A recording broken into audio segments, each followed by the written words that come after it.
I welcome you one more time to the Semaj MindSpa, where mind, spirit, and science meet. We do so on Fit FM 96.7 and at fitfmja.com. That's how the network spreads its wings.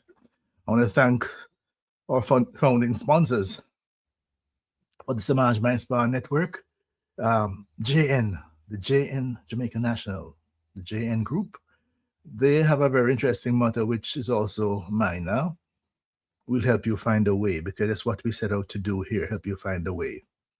So I'm Dr. Leahcim Semaj, and you are inside the Mind Spa, where say mind, spirit, and science meet. The ideas in the Mind Spa network are like pebbles dropped in a lake, the lake of life, creating ripples that travel further than anyone expect, reshaping mind, moments, and entire ways of seeing the world.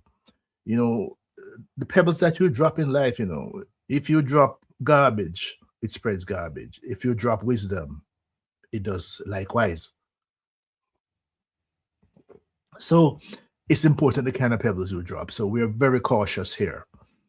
Small at first glance, but capable of sending waves of clarity across the whole surface of your thinking. Each one triggering a chain reaction and insight, awakening, and unstoppable personal evolution. I remember many, many years ago, my first stint in radio, Night Doctor, where I met a man, and he said he used to listen to the show, but he stopped because he started listening to the show, and because it's a night show from 1 to 5 in the morning, and many times he'd fall asleep during the show, but he'd wake up with ideas in his head that he could not account for.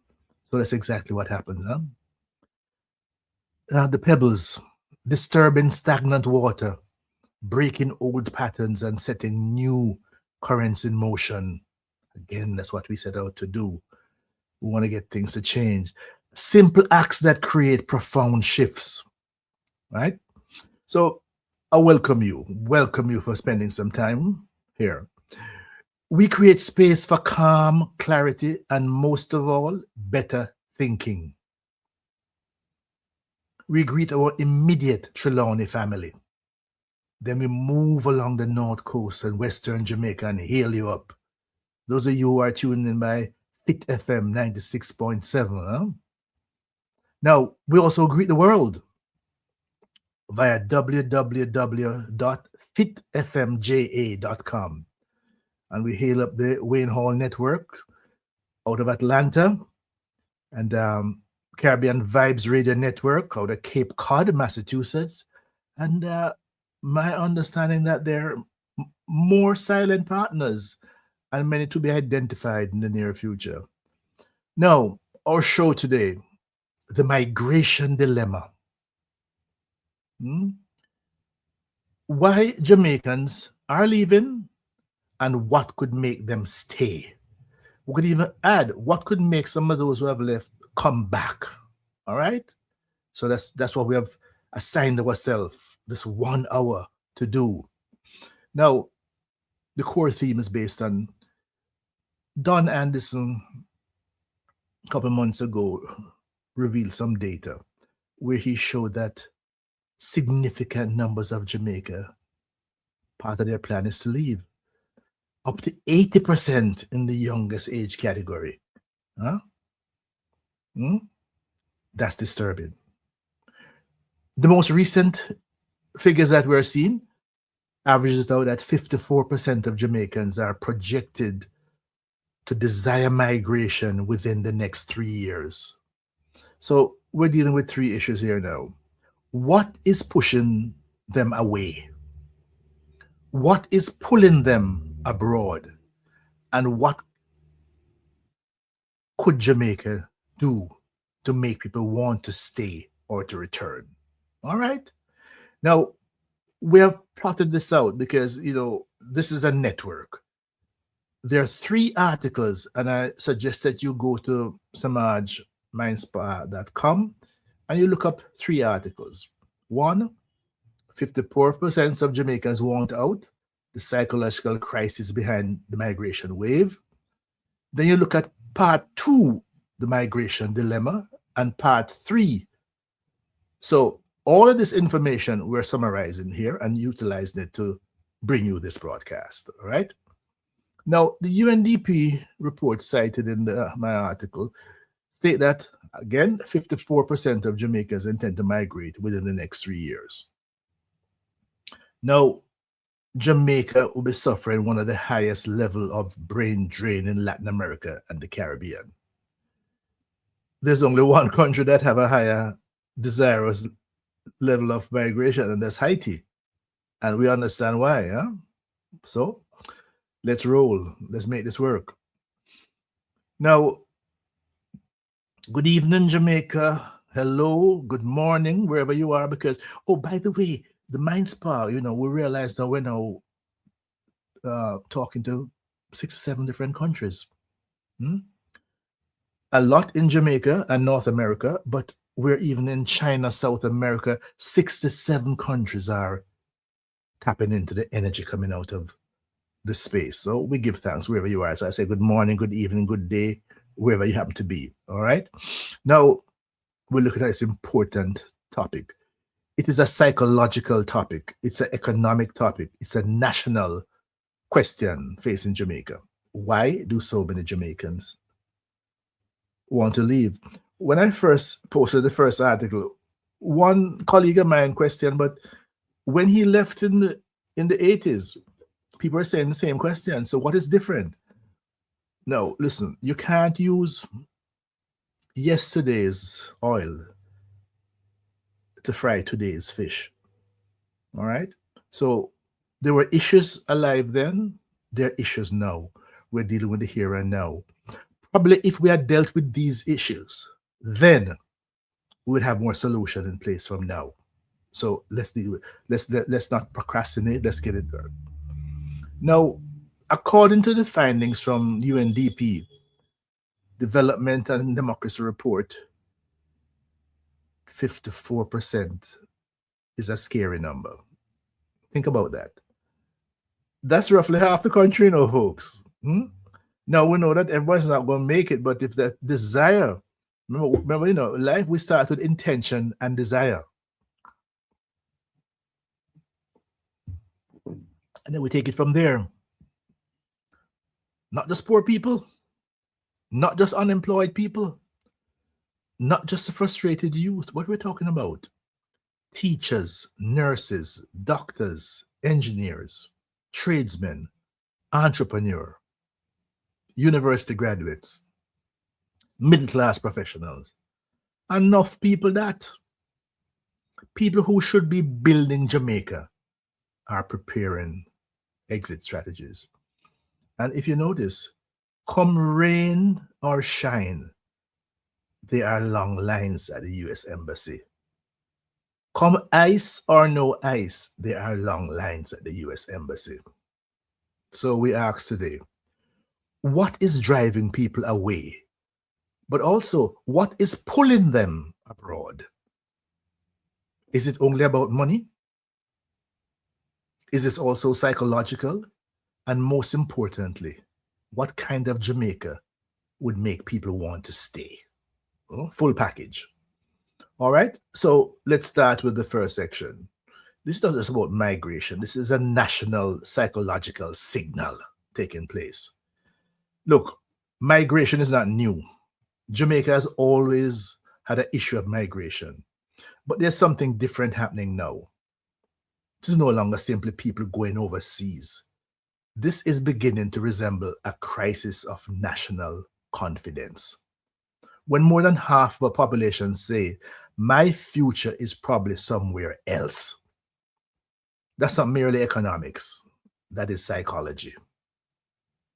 That is emotional fatigue. That is institutional disappointment. That is loss of hope. And interesting, as you listen to discussion in Parliament, it's as if they are impervious to this backdrop. The people have lost hope.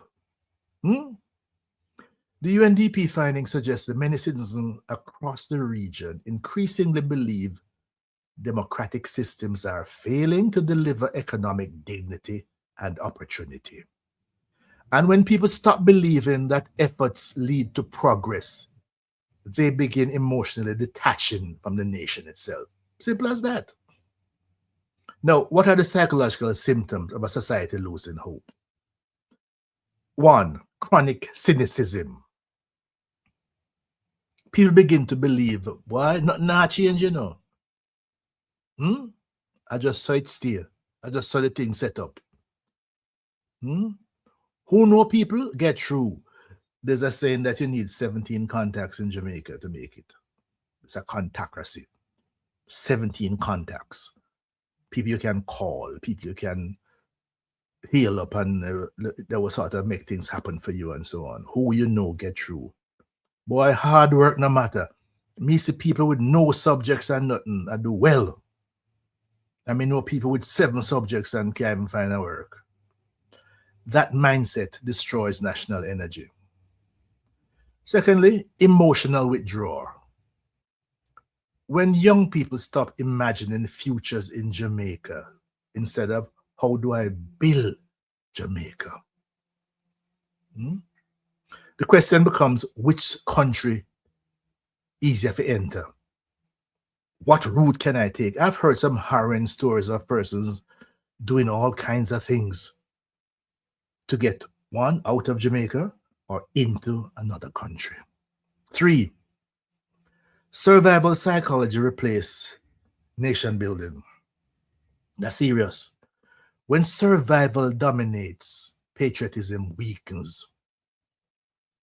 Long-term thinking declines.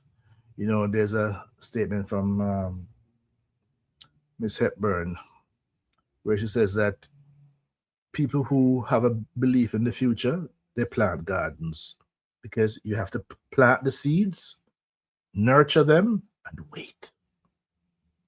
But when people don't believe in the future, long-term thinking is not there. Collective sacrifice disappears because you have one objective. People stop planting trees whose shades they may never sit under. I love that as a farmer. Plant trees. Because when we stop doing that, it's only, I will call it catch crop. 6-week crop, because you never know when you're leaving. And there's an issue. We've had a long problem in Jamaica. We call them barrel children. Children whose parents have migrated, and the plans are sent for them at any time. And many times those children, their performance in school is compromised because they're waiting for, when am I going? When am I leaving? When am I leaving?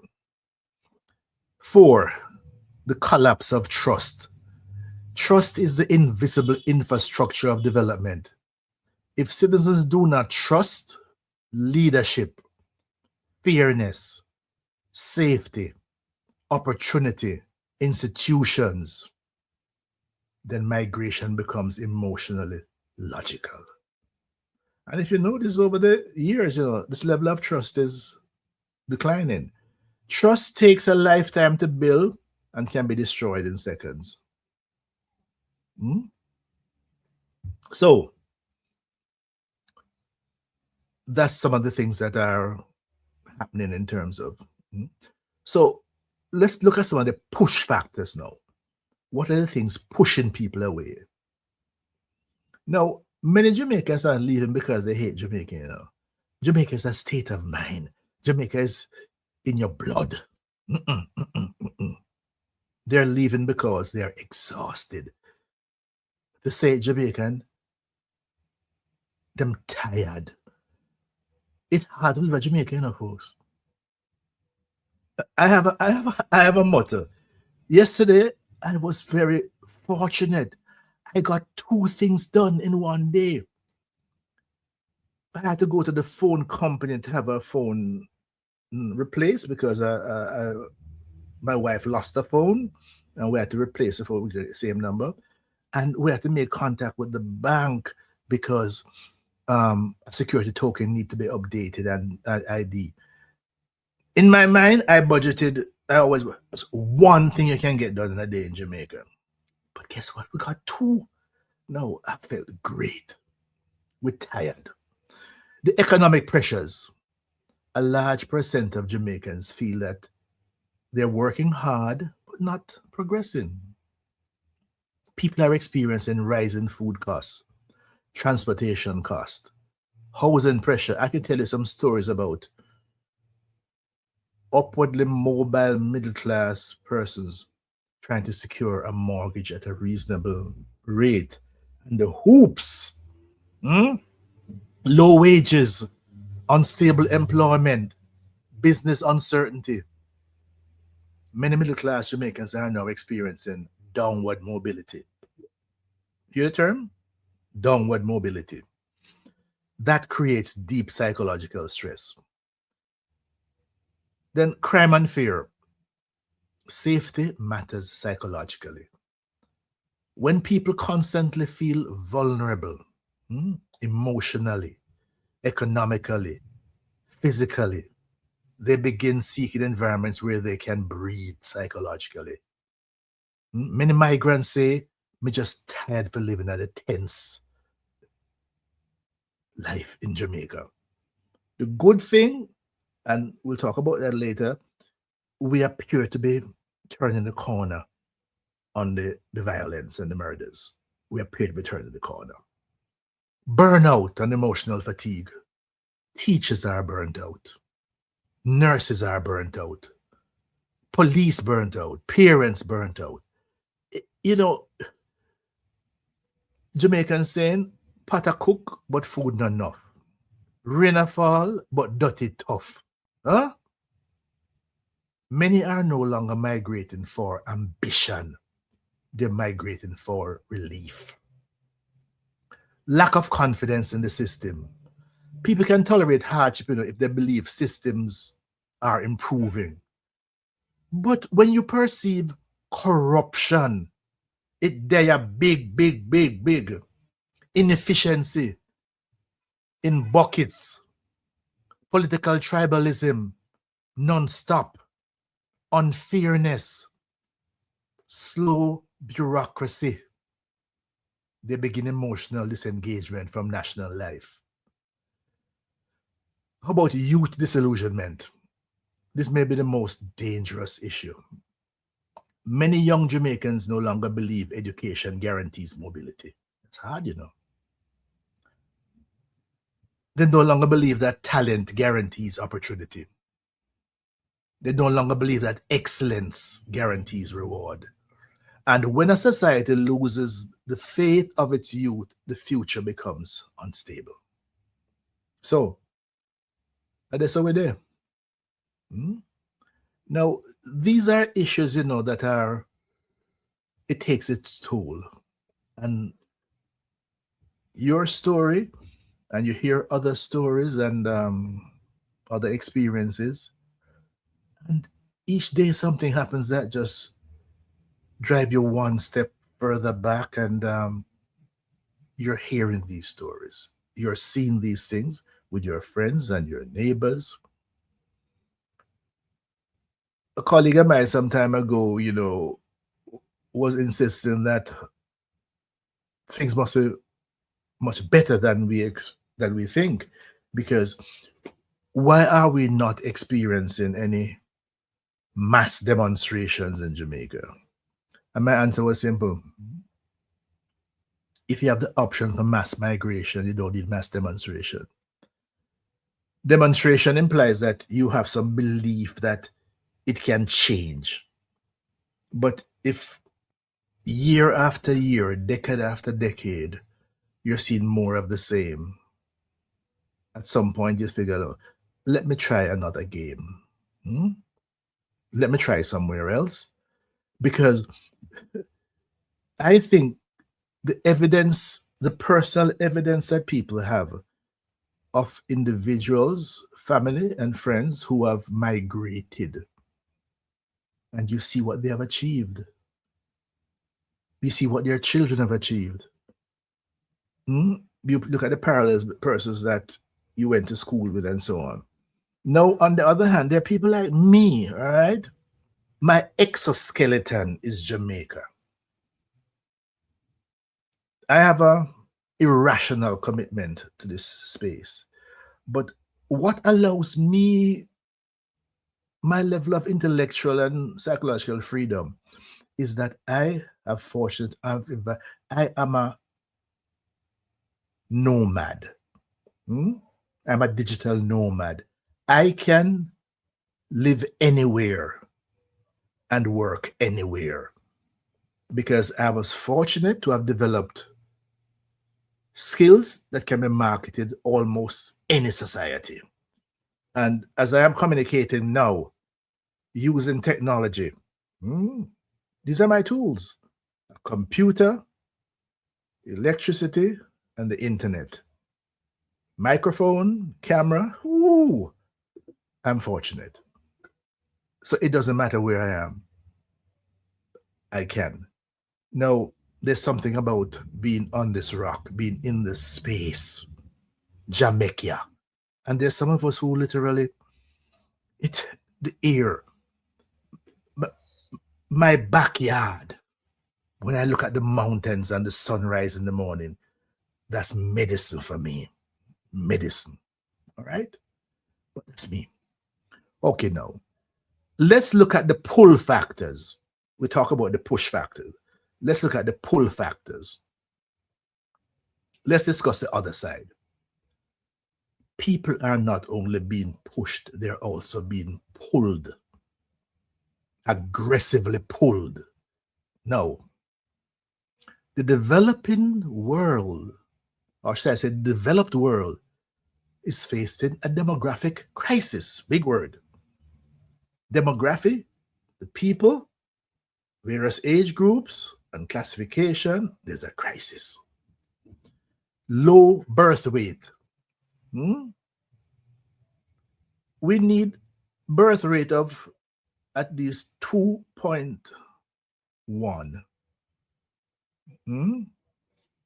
per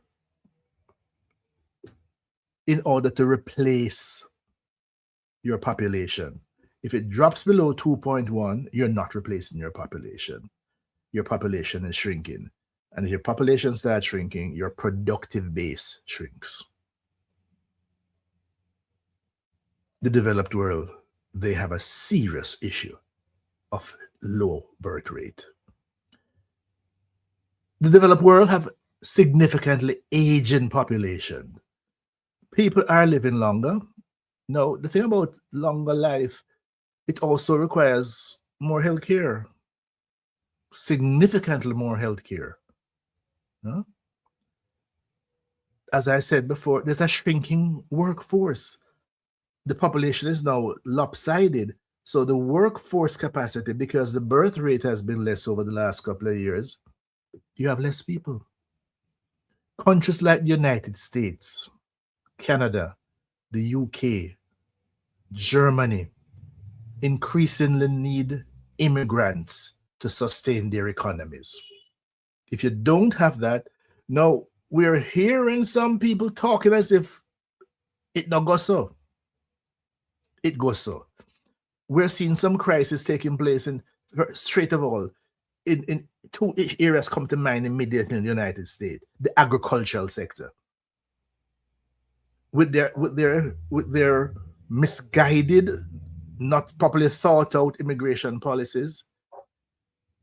The agricultural section is suffering in terms of the persons who will work in that capacity. The healthcare system, just that category, taking care of older people. Sufferation. The developed country need workers. Many wealthy nations are now having fertility rates below replacement level. That means fewer workers, more retirees, greater pressure on the healthcare and the pension system. So what are they doing? The only thing they can do, recruit globally. And Jamaica is a prime talent source. So that the ease of migration into those countries. 2, international recruitment has become aggressive. nurses are being recruited heavily. Almost on a regular basis, there are sessions in hotels in Jamaica where word goes around that, a recruiter is here, and you're invited to come to a meeting at a hotel room and so on. And by the end of the evening, contracts are being discussed. Teachers are being recruited. Skilled tradesmen are being recruited. IT professionals are being recruited. Visa sponsorship are increasing rapidly in countries facing labor shortage. All right, so it's going on. Some countries are practically saying, come, we need you immediately. And then they will start putting the things in place to facilitate that. The third pull, compensation and stability. A Jamaican professional can triple their income, at least. They can access better infrastructure. They can access stronger health care. They can gain pension security. By the way, only about 20% of Jamaicans are on a pension plan. 80%, no such thing. Improve educational access for their children. And this is awesome, because when you look at the cost of education, and not to mention higher education in Jamaica, and so many of these developed countries have free education to the tertiary level or easily accessed, so that if you look at what your children can do, it becomes difficult to resist this combination. The next factor, remote work changed everything. Coming out of COVID, that whole issue of remote work, it was a game changer. A software developer in Kingston can now work for a Toronto company. A graphic designer in Montego Bay can now work for a company in Miami. Geography is no longer the barrier it once was. Fifth, migration has become socially normalized. Almost every Jamaican family has relatives abroad. I know many families have more relatives abroad than in Jamaica. Many. Migration is now psychologically embedded into the culture. Children grow up hearing, when you're leaving, when you leave, not if you leave. When you're leaving, that matters deeply. Now, what's the cost to Jamaica? Let's discuss what Jamaica loses. Because migration is not just about statistics. It's human capital.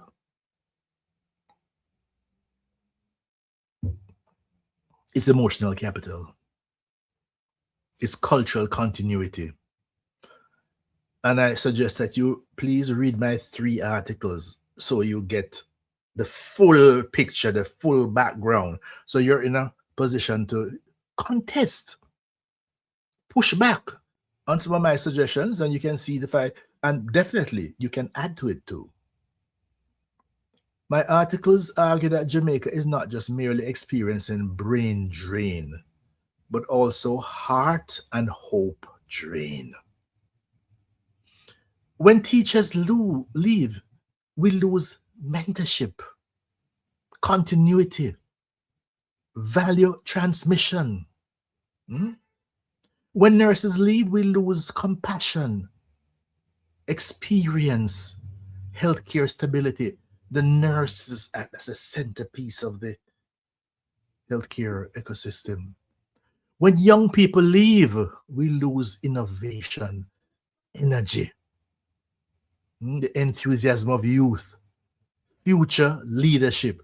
It's amazing, every time, every day you on news you hear about this young Jamaican doing well, any part of the world. And oftentimes, a person who was doing nothing in Jamaica, just barely surviving, but had a chance to blossom and to bloom in fertile soil. When entrepreneurs leave, we lose economic growth, we lose job creation, we lose creativity. When entire families leave, communities weaken, schools weaken, churches weaken, the neighborhood identity weakens. That's the reality.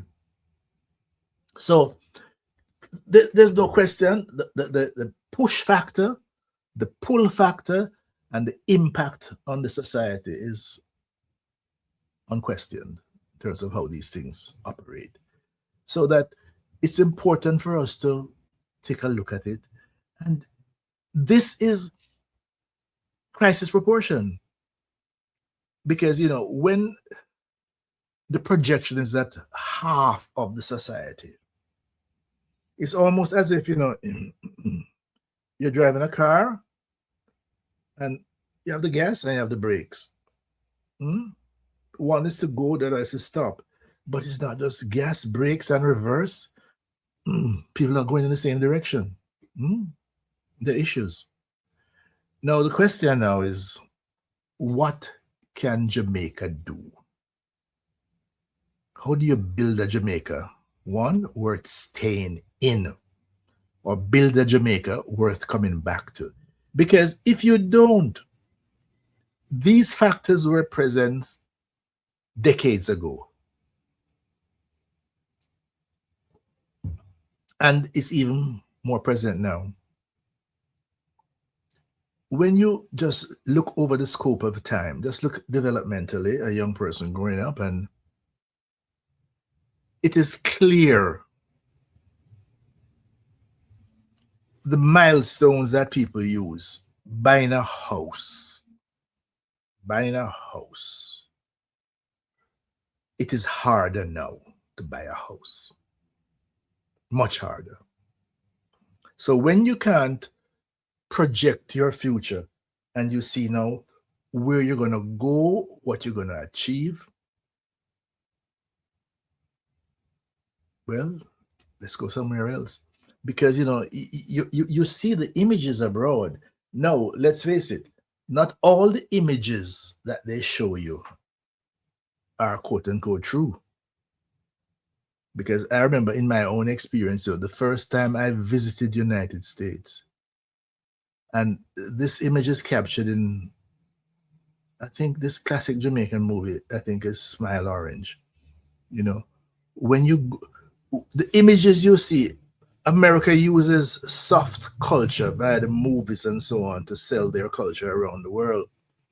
So when you watch TV and so on, you see the Beverly Hills and you see the Fifth Avenues and so on, but you don't see the areas of abject poverty in the United States. You don't see those things as such. And then now, it's when you get there now, you realize, but hold on. There are people in this society who are living worse than some people in Jamaica. Because you don't see that. Because that is not what they advertise. It's almost the same in terms of how Jamaica sells itself. Many people, if you realize that's the power of the Jamaican culture, on sitcoms, the word Jamaica is a shortcut for paradise. Beauty. Luxury. I'm going to Jamaica. I'm going to Jamaica. I just came back from Jamaica. And the pictures of the beaches. We have awesome facilities. The energy of our people, the hospitality, awesome. So that is what people see abroad of Jamaica. Many times they don't, the issues that we're talking about here, you don't see that. And I've always suggested to people, even some Jamaicans living abroad, sometimes they can get it a little twisted when they make the comparisons and when they go back and forth You have the US dollars you earn abroad. You come to Jamaica periodically to spend some time. I says, until you have Jamaican dollars in your pocket that you earned here, you really don't fully understand the fullness.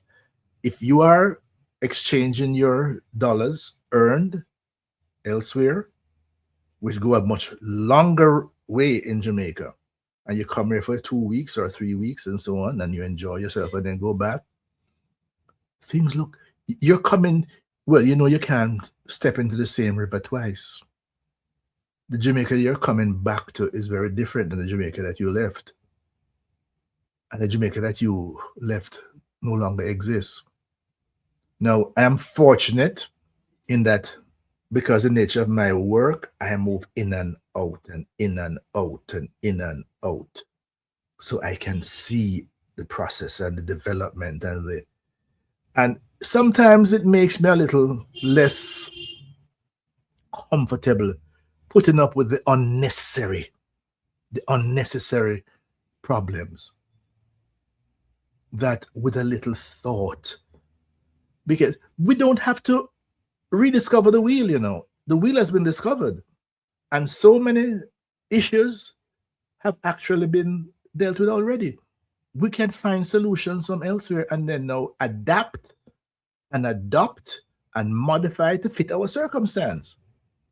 We can, but all right, now let's now build a Jamaica worth staying in. What do we do? How do we go about doing that? This is critical. We must not attack people for migrating, because as you understand, it's a natural self-preservation is the first law of nature. Migration is a human right. The issue is not how do we stop people from leaving. Absolutely not. The issue is how do we build a Jamaica people want to remain connected to. So even if you leave, you're still connected to Jamaica. You still want to build Jamaica.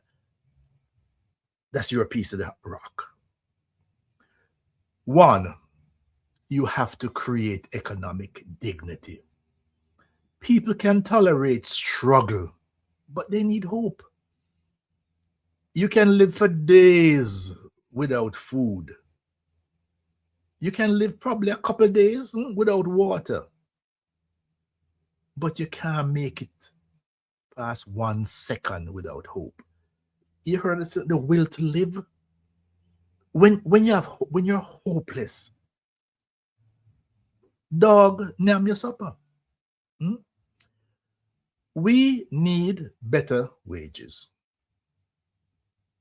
We need entrepreneurial support. We need easier business systems. If you notice how the average Jamaican is very innovative, very business oriented, but then many work outside of the system because of the red tape, because of the strictures, not the structure, the strictures. We need innovation and funding, because you have ideas, but then how do you get the resources required?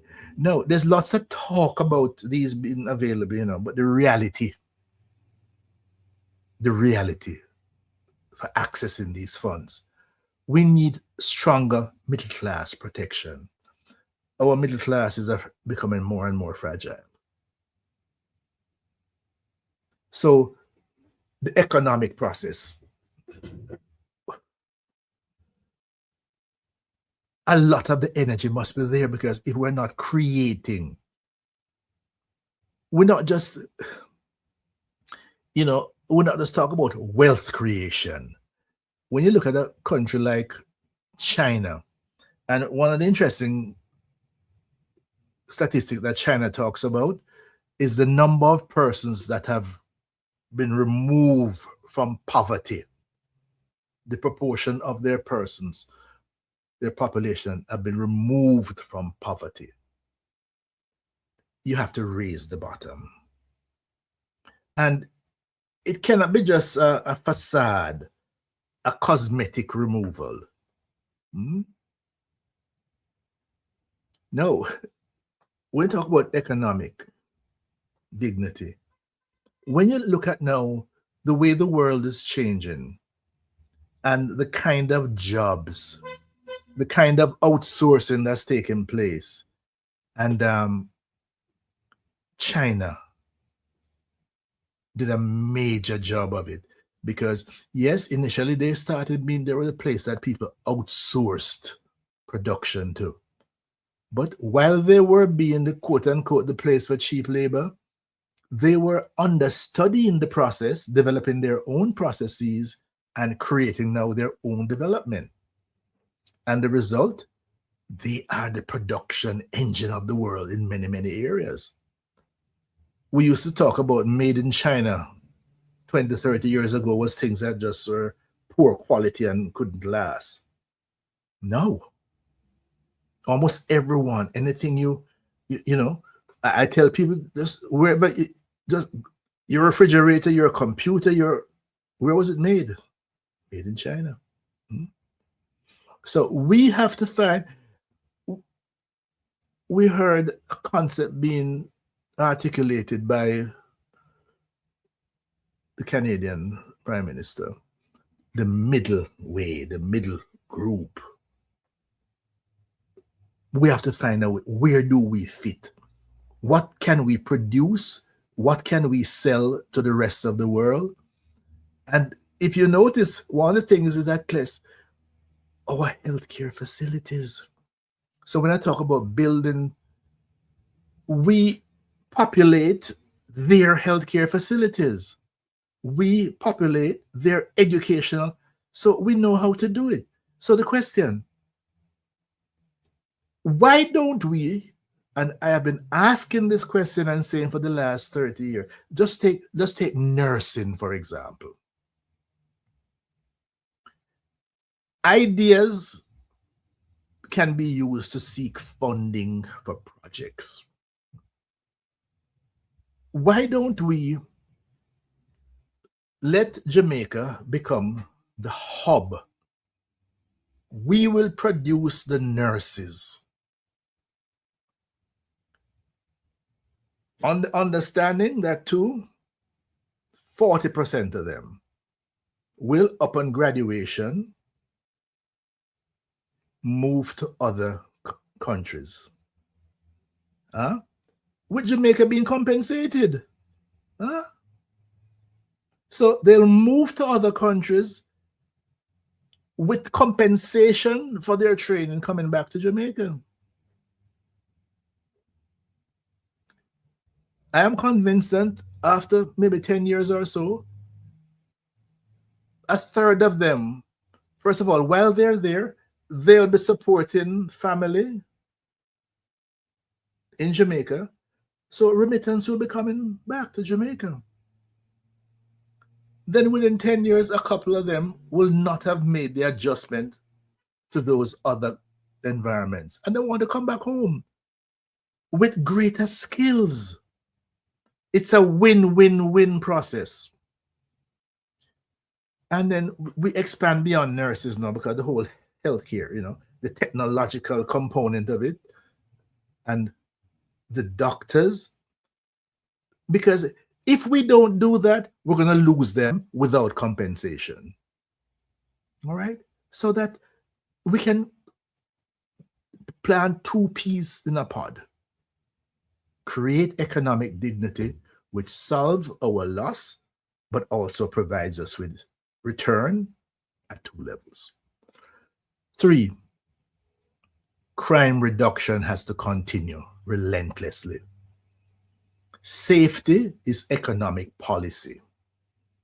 Safety is migration policy. Safety is psychological policy. The last year, we showed that it's possible, so we have to continue that process now to make sure all the things we need to create a safer society, the technology, the infrastructure required. There are many things we can adopt from other countries in terms of what they have done to reduce crime, to create a safer society. We have to continue that because it's important. It's important. The third, we have to invest aggressively in young people. Young people need mentorship. Others who have been on the path ahead of them, helping them to find their way. But they also need pathways that we have identified and we have articulated, and that we will put the things in place for those who show the capacity and the propensity to help them along those pathways, because we've identified those. We have to, and we help them to achieve that.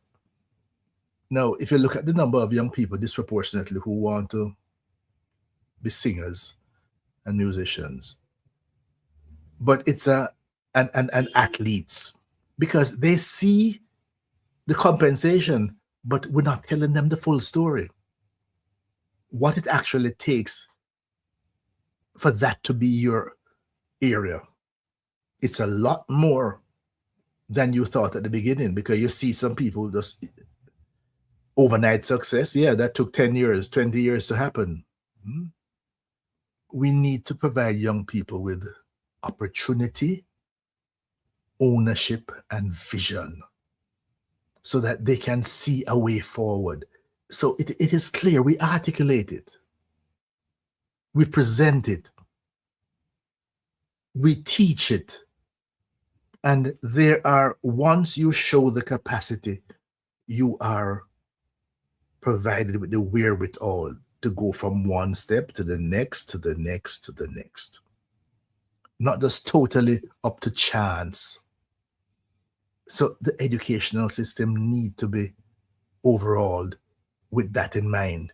How do people move forward from one step to the other? And in terms of what you can, aggressive investment. And one of the things my own observation is that many of our political thinking is often to win the next election, not a long-term process. And too many things, if it is started by one party, if they lose power, then no matter what, you abandon that completely, you start over again. We need to identify some core areas that we are committed to. The education and the economic spectrum, that we are going to compete in these areas, not just to train people for migration. 4, we have to build merit-based system. Our systems must work for all people. Citizens must believe that excellence matters. Excellence, competence matters. Fairness exists.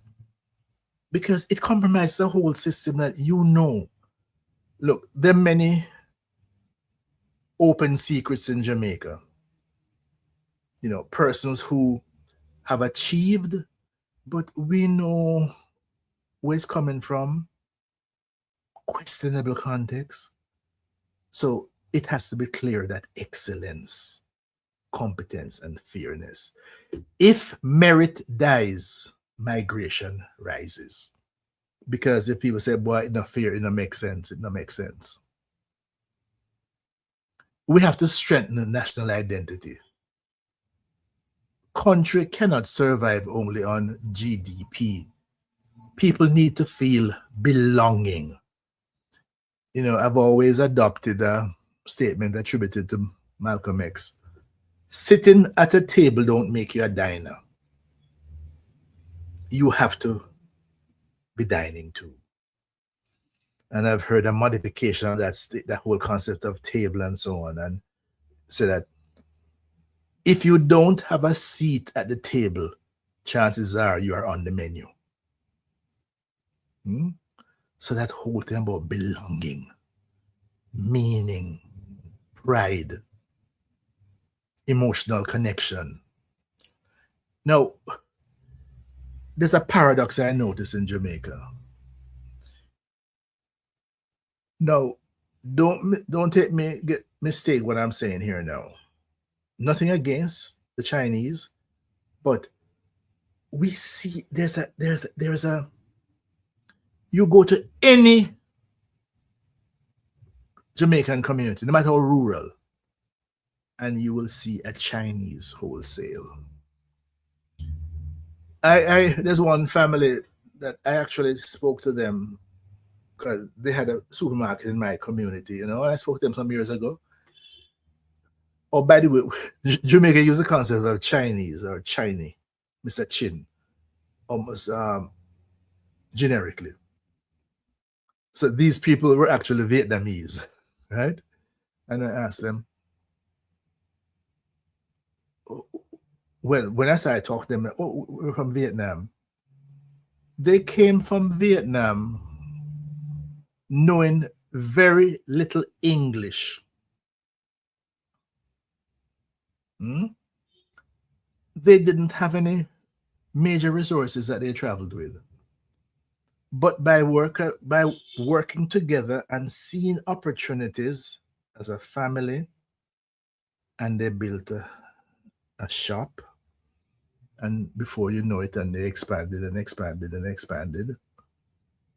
Then have a wholesale component, and then they identify other communities in Morant Bay, in Portmore, and so on and expanded.